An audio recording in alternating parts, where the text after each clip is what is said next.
Hello again, Gregg Bell of the News Tribune. Here in Glendale, Arizona, Seahawks win their fourth consecutive game. They strengthen their hold on first place in the NFC West by really pulling away from the Arizona Cardinals 30-18 here today. In the locker room after the game, the players on both sides of the ball talking about the coaching and the coaching advantages that their coaches put them in scheming during the game today.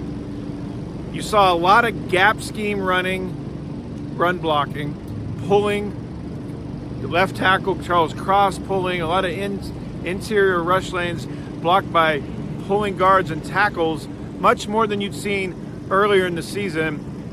Laken Tomlinson told me after the game in the locker room that was Scott Huff, the new offensive line coach, who made the adjustment early in the game and said they're going to go to more gap scheme than they've done all season. Today he was drawing up plays and scheme and blocking combinations on the sideline between series.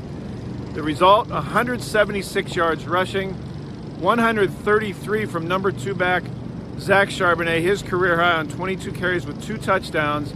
The Seahawks go for a season high in rushing, 176, without their lead back, Kenneth Walker, who missed the game because of ankle and calf injuries.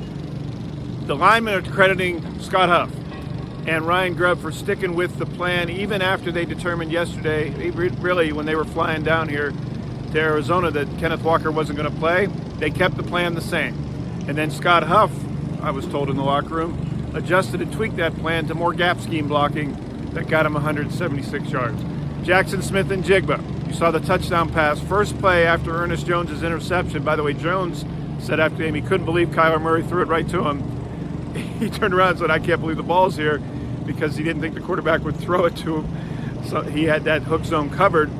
Fourth career interception for Jones, returned to the 19-yard line. The first play after that, Seahawks were trailing 7-3 at the time in the first quarter. The first play after that, Grubb calls up and schemes Jackson Smith and Jigba into one-on-one coverage against the safety. Smith and Jigba said as soon as he saw that and saw the scheme that Grubb put him in, he knew it was going to be a touchdown. He made an inside move and then a double outside move out on a flag route to the corner of the end zone. Geno Smith's pass was perfect, but Smith and Jigba said, me against the safety, I think I'm winning those. And that was he crediting Ryan Grubb for the scheme. Ernest Jones, the linebacker, talked about Mike Macdonald's scheming and how he seems to be on the field with me, he said. He said most coaches on the sidelines, they don't have the innate feel for an offense and how an offense is playing them. The tells that linemen are given before the snap, for instance.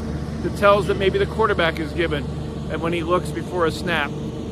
Well, Ernest Jones says Mike Macdonald, as the head coach calling the plays in his headset, has that feel.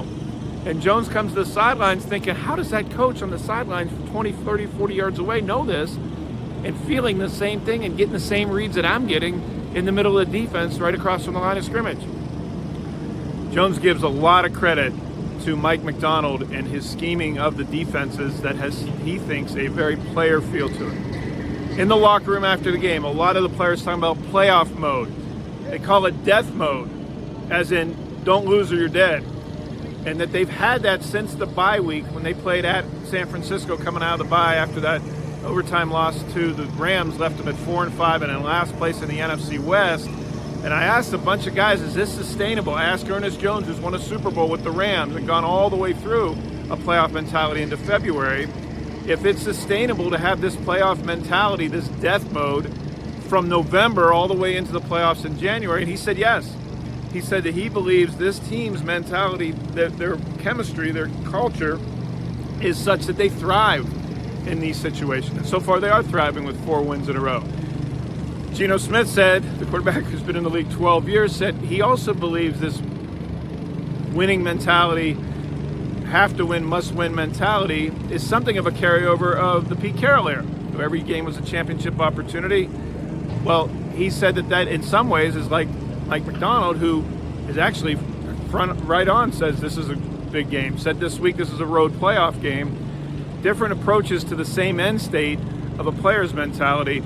It's interesting to see the players like Geno Smith, who've been here through both regimes, talk about how that similar approach is different ways to go about the same end game. 4 straight wins, 8-5 for the Seahawks. The Rams beat Buffalo at home, so they remain a game back in the NFC West. But now the Cardinals, losing today and having lost both games in the season series, are essentially 3 games back of Seattle with 4 to play.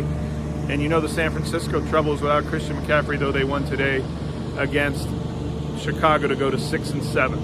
Seahawks now come home for two biggies, Green Bay Sunday night and then Minnesota back-to-back before they go on the road to Chicago and then close it out at Los Angeles. And it's shaping up to be a division championship game in LA, the final game of the regular season, January 5th or 6th. It's shaping up really to be a Sunday night game on January 6th. If it does determine a division, that's where maybe it goes.